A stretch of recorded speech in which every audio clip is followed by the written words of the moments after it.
Hey everyone, it's Maddie. Welcome back to my channel. I hope you were all doing well. And today's video is kind of an interesting one because I did make a post on Beyond Type 1. I had an endocrinology appointment on the 24th of January, and many of you were very impressed by the fact that me being newly diagnosed, my A1C went down even more from 6.2%, which is an average blood sugar of 131 or 132, down to 5.8%, which is about an average blood sugar of about 120 or 121. And somebody had made a comment saying, how do you keep such stable blood sugars? And it kind of sparked me an idea to try to create a YouTube video and kind of explain kind of what I have done. Maybe that can contribute to help any of you wanting to lower your A1Cs. Now, first of all, I'm not A1C shaming anybody. Whatever A1C level you're at, you're fine, but the main thing is to make improvements. Now, if your A1C happens to be in a higher level, say like you're above 10, 11%, which is pretty high, don't panic, because I believe that you're not going to have problems unless you go decades living with blood sugars that high. So that all depends on everything, depends upon the person too and how they feel at different blood sugar levels. But I'm going to give you my best tips as to how I've lowered my A1C and how I try to maintain stable blood sugars, which stable blood sugars are going to get you more consistent and less false A1Cs, meaning that if you're constantly having low blood sugar, low blood sugar, low blood sugar, well, of course your A1C is going to be low because A1C is an average. It reflects basically what happened over a period of 3 months. What is measured in there is your hemoglobin, which is a protein carried on your red blood cells to supply oxygen and nutrients. They basically measure that and see how much of your hemoglobin was glycosated or coated in sugar. And obviously the more hemoglobin is coated in sugar, the higher percentage your A1C is, which correlates to having average higher blood sugars. And like I said, it's not the only tool that should be used, because if you're having quite a few lows, you're going to have a false representation of what your A1C actually was. And the same thing with highs. If you're having a lot of really nasty highs or you're roller coastering, it's not going to give you an accurate reflection of what went on. So with that being said, let's jump into today's video, and I got a whole list of papers here. I'm just going to pull one out of each stack, and I'm going to explain what's going on. So this video is going to be long, but please enjoy. So the first thing I pulled on the list that I could think of is eat foods that are low on the glycemic index. So basically, anything that's high on the glycemic index will quickly raise your blood sugar, and things that quickly raise your blood sugar like rice, pure sugars, candies, sweets, breads, pastas, any of those like super starchy or super carbohydrate loaded foods are going to quickly drive your blood sugar really high. And it's very hard to chase that with insulin. Even the fastest insulins like Humalog and Novolog cannot chase those very well. So limit the amount of foods that are high on the glycemic index, or if you're going to eat foods high on the glycemic index, I will talk about another tip what you can do with those. So eat foods that are low on the glycemic index is definitely a tip I have. Things like non-starchy vegetables, meats, dairy products, nuts and seeds, things that are very high in fiber are especially good for the glycemic index, because fiber does help delay or stop the absorption for some carbohydrates to be put into the bloodstream. So that is definitely one thing I recommend. The second thing I recommend that I have on the list here is watch the proteins and the fats. Now, carbohydrates affect the blood sugars the quickest. They will be the ones that are easily converted in the digestive system to glucose or sugar, which is put into your bloodstream. But many don't realize, especially newly diagnosed people, it took me about a month to figure this out, that protein and fat have a huge impact on your blood sugar. Fat, if you combine fat with a fairly high carbohydrated loaded meal, fat will delay your digestion. Fat takes the longest for our body to digest, and if you incorporate that with high carbohydrate, your blood sugar spikes will definitely be delayed. So if you're eating foods that are very high in fat, I recommend you dose at your meal and dose 2 hours after to prevent nasty blood sugars, Or if you're on a pump or can manage to do this with multiple daily injections, do an extended bolus where you give so much percent of the insulin up front and the rest of your dosage later. You could do 50-50, 60-40, 40-60, 70-30, 30-70. Depends on you. You're going to have to figure that out for yourself. You may need more insulin up front and a little bit later. Or for me, I tend to notice I need littler insulin up front and more insulin later, but I don't do an extended bolus because I'm not on a pump, and I think that would be very difficult to do on multiple dailies. So what I do is I give most of my dosing right up front, if not or all of it, and I watch 1 to 2 hours after I eat, and if I start noticing the blood sugars are beginning to rise from the high fat concentration in that meal, I will dose myself an extra half a unit to 2 units depending upon how I feel, to avoid nasty spikes. And protein. Protein also can get converted into sugar. Protein will gently raise your blood sugar, but protein also keeps your blood sugar stable. So if you are coming out of a hypoglycemia or a low blood sugar, eat something with a lot of protein. Protein will help keep that blood sugar leveled. But if you eat a meal that is extremely high in protein, I believe I've used this example before. I went to a local restaurant of mine, amazing food. I had the salad bar, a very small plate of french fries, which was pretty much the only carbohydrated loaded thing I had, and I had a huge ribeye steak. I dosed appropriately, I stayed steady the whole entire time, and then I slowly creeped up. This was from the protein. Protein, can get converted into sugar, I believe, through a process called gluconeogenesis, gluconeogenesis. So basically, that will also get converted into sugar. It does take less time for your body to break it apart because your body has to do some rearranging to create it into glucose to be used for energy, whereas carbohydrates are basically glucose in long chains, so all your body has to do is break it apart instead of rearranging all the molecules to make it into something. So please watch your protein and fat content and dose accordingly. Again, like the fat, typically what I would do for me, because I'm on multiple dailies right now, is take most of my dosing, if not all of it, up front, and then watch 1 to 2 hours after I eat and see if I need to fix the issue. The third tip I have is to treat your lows before they go dangerously low. Now this is mainly something you're doing to A, avoid a false A1C, and B, stop feeling shaky. So the best way you can treat lows before you go low is obviously if you have a CGM, or if you know you're going to have activity and you're not sure what your blood sugar is doing and you're using a meter, eat something. Or you know for a fact that a certain activity always drives your blood sugar in the 50s. Have a snack, have a fruit snack, have some crackers and peanut butter, have something loaded with protein and carbohydrates to keep that blood sugar steady. Avoid getting lows treated before they go dangerously low. Obviously is going to prevent a lot of issues dealing with the hypoglycemia shakes, the hunger, and obviously creating a false low A1C or A1Cs caused by way too many lows. You want a low A1C with minimal lows. That is the ultimate goal of a person with diabetes. So if you have a CGM like me, I am on the Dexcom G6. If you use that, watch your arrows. So like if I notice my blood sugar is like 73 with a slight arrow headed down, and I know for a fact I'm going to be doing more activity, or I have active insulin on board in my body, I would eat something to prevent that from going below 70 or into the 50s before it gets dangerously crazy low. The next tip I have for you is coast. Now this is really more applying to people that have a continuous glucose monitor. A non-diabetic's blood sugar is probably going to be between 70 and 120 most of the time. They might occasionally spike to the 130s to 150s or even 160s if they eat something super sugary or super starchy or a food that is extremely high on the glycemic index, like a piece of cake. So if you notice, like me, if you notice your blood sugar is 85 and stable and you're not doing anything, leave it there. Don't worry about eating anything. Now, some people start feeling low at those levels, but I think people feel low at those levels because they naturally run their blood sugar higher, so that when they do drop to a quote-unquote normal or non-diabetic blood sugar, they're going to feel weak. I personally do not feel weak unless I hit in the 60s now.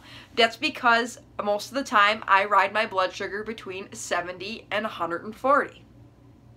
It's amazing If you keep your blood sugar as close to a non-diabetic's as possible, you will not feel low in the 70s, even the 70s. Now, this might not apply to everybody, but it does apply to me. Obviously, if I'm out doing something, I might feel low at 80 or 75.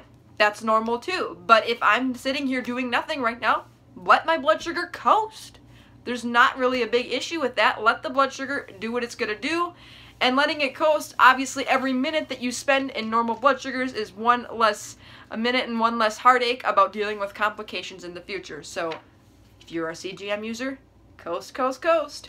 Number 5, which I kind of briefly talked about when I was dealing with proteins and fats, is to watch your 1 hour and 2 hour post-meal blood sugars. Now this is easier to do if you're on a CGM like myself.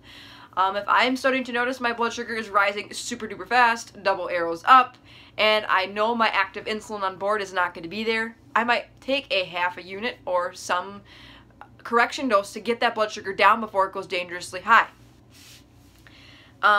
I try to keep my 1 hour and 2 hour post-meal blood sugars, less than 160, less than 150.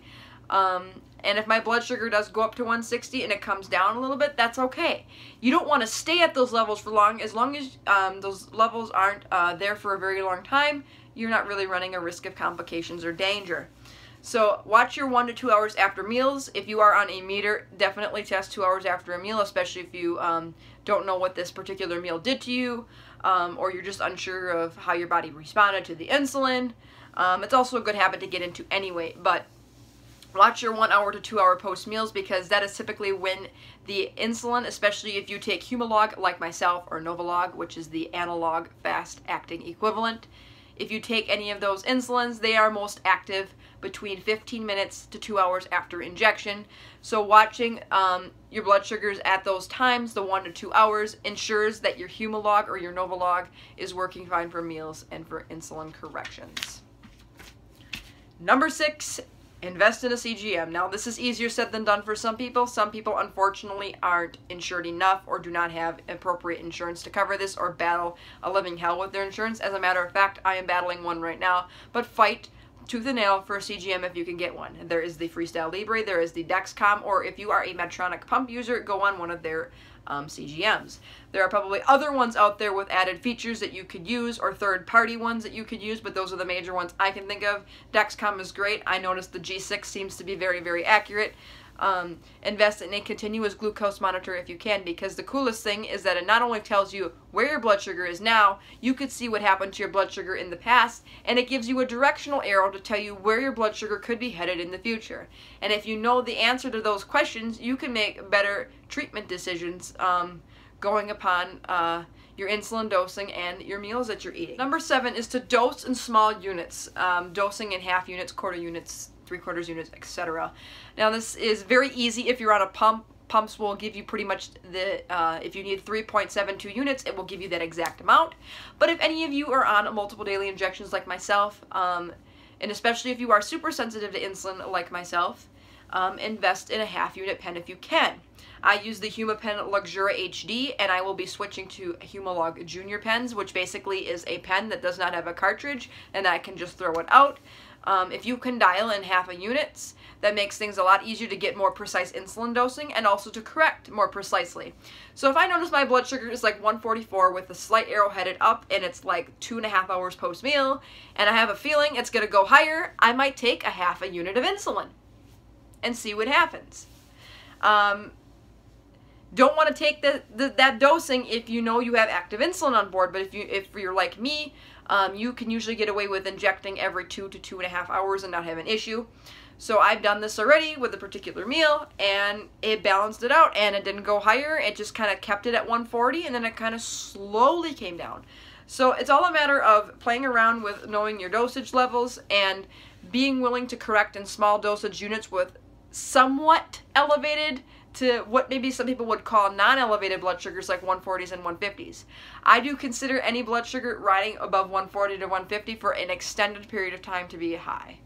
Not crazy high to where you're going to get sick or maybe cause a lot of damage, but to the point where it can affect your A1c'S in the long run, and definitely could affect your moods and whatever, because a non-diabetic's blood sugar does not stay at 140 or 150 for very long. They usually go up and down.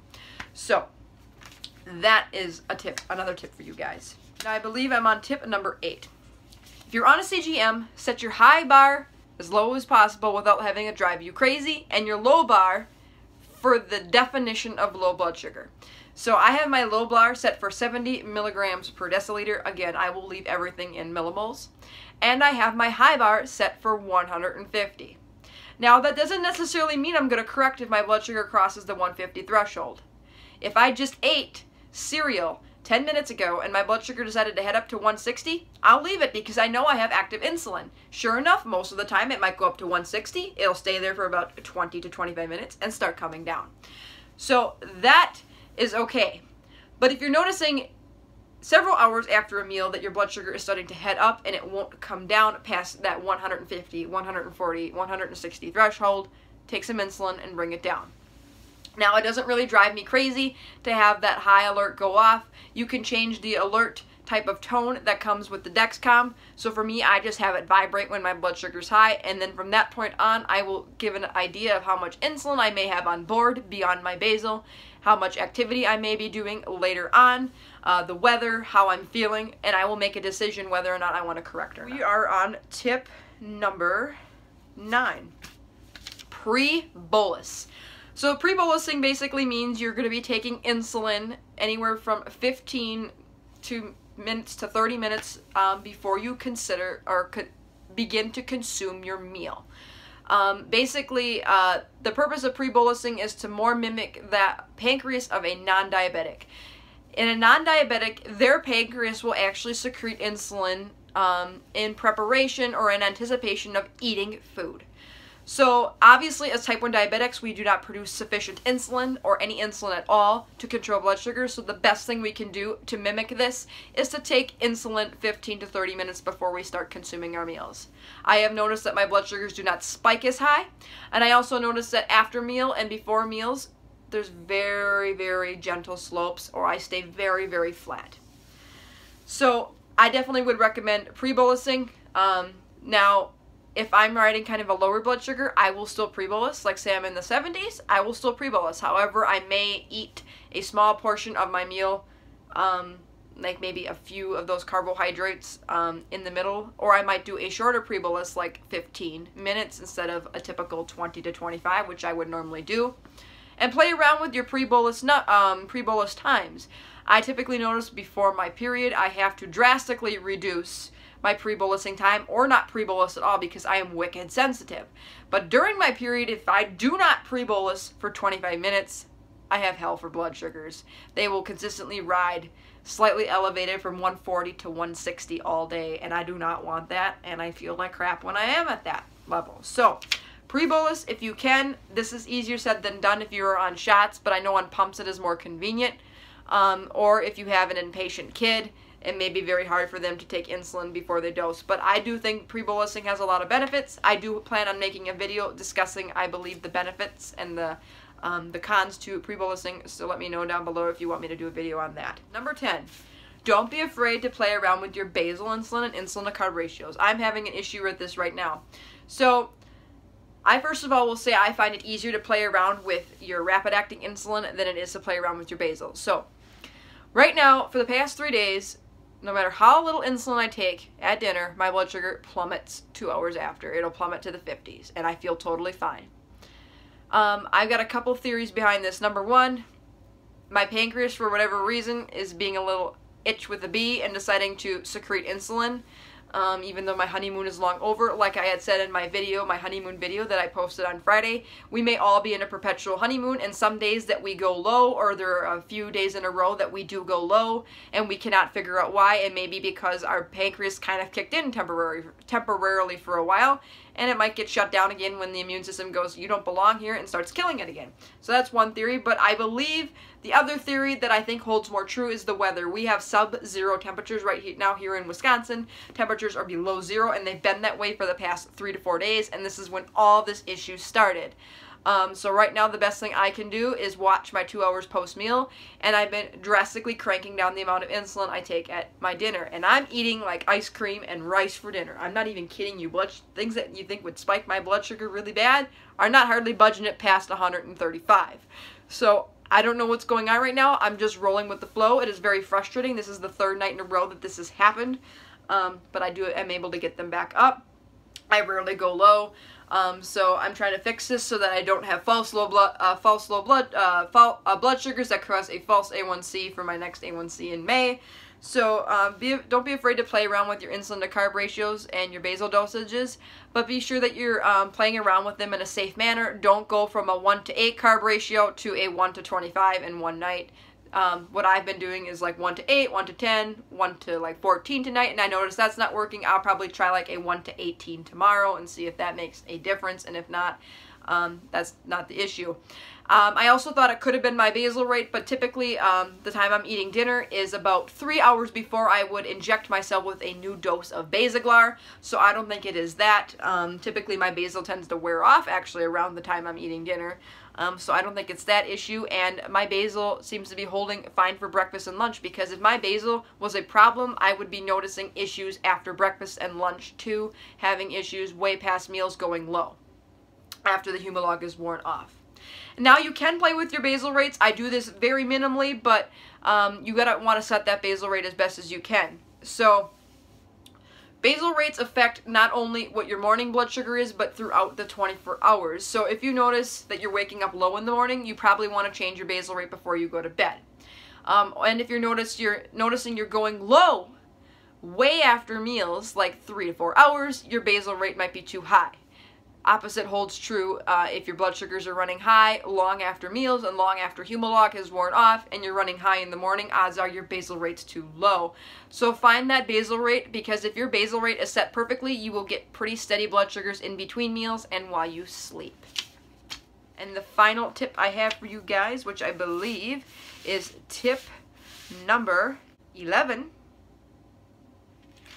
is to micro-treat your low blood sugars. Now this is easier said than done, but you got to figure out how much a certain amount of fast-acting carbohydrates will raise you. So for me, I believe 15 carbs will raise me 30 to 50 milligrams per deciliter. Again, I will leave everything in millimoles.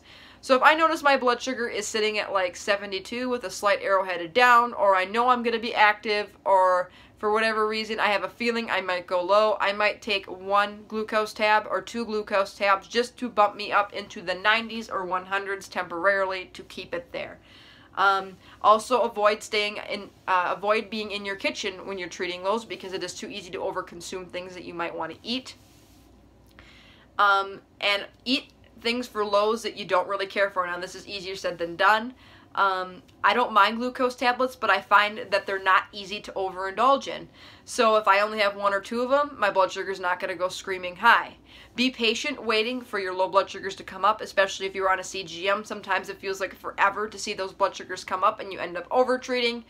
I've done it a number of times, trust me, but it'll prevent you going in a roller coaster.